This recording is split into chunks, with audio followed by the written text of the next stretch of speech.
Number 8. Single-cell molecular profiling.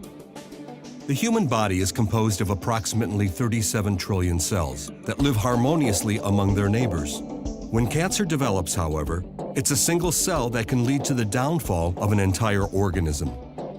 As a single cell begins its journey to evolve into a malignant mass of tumor cells, the lineages diverge and form distinct subpopulations that result in a collection of related but heterogeneous cells that make up a tumor.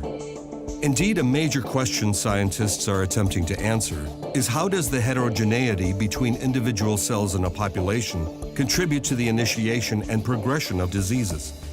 Recently developed, single-cell mRNA sequencing methods enable unbiased, high-throughput, and high-resolution of all the genes expressed within individual cells. Not only are tumor cells different from each other in many ways, but the normal cells that surround a tumor are very important mediators of tumor behavior and include immune cells that attack the cancer or other cells that support its growth.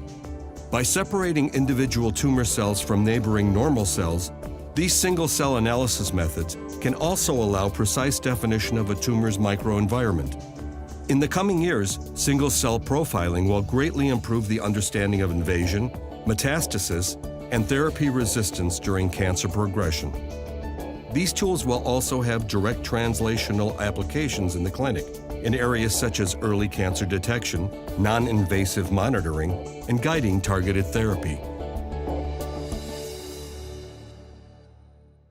So I'm a surgeon, and my day-to-day experience of cancer in the operating room is this lump of stuff that doesn't belong in there and that's hurting a patient. And we have not yet seen the promise of being able to dissect that down on a detailed level that really lets us understand what is a tumor.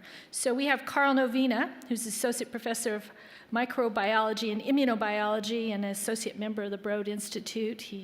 His home is at the Dana-Farber, and Carl is going to help us with this, describing single-cell analysis technology. And Carl, let's just get to the really key question for someone like me. How is this going to change the way patients are diagnosed and treated? I want to say thank you to the organizers for allowing me to be here today. So this question sort of has two parts. The first is, can we effectively capture individual, sometimes rare cells, and this would allow us to perhaps intercede earlier. And then once we've captured these cells, can we then do the type of molecular analysis that we've already just heard about, this time only on a single cell basis. And it turns out that the technologies for capturing and being able to move cells from these small devices into individual wells for their analysis is advancing very rapidly. And in parallel with that, our ability, once these cells are in individual wells, to study mRNA, DNA, and other biomolecules like microRNAs are evolving. We're actually working on technologies now, and we will soon see technologies to look at DNA and mRNA and maybe even microRNAs from an individual cell.